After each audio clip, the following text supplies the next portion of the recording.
80 caméras piétons comme celle-ci prennent du service à Bordeaux. La ville dote ses policiers municipaux d'un outil de vidéoprotection, une expérimentation dans le cadre de la loi de 2016 pour sécuriser les interventions.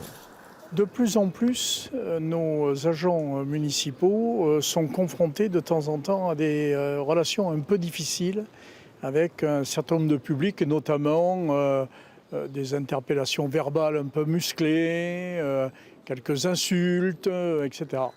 La caméra piéton peut être sanglée à l'uniforme, mais elle doit être visible et toute personne filmée doit en être informée au préalable.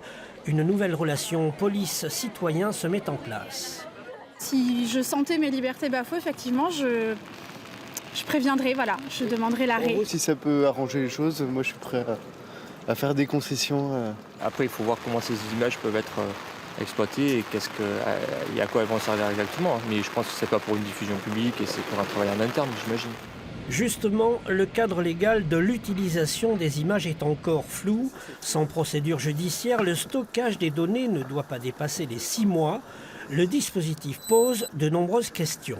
Il y a quand même une grande inquiétude de ce dispositif parce que, au-delà de filmer une infraction et de permettre à une juridiction de voir exactement ce qui s'est passé, on peut filmer aussi beaucoup de choses à côté qui ne sont pas du tout des infractions et qui peuvent servir de divers moyens de renseignement et qui peuvent aussi, lorsqu'elles sont conservées, utilisées, réutilisées.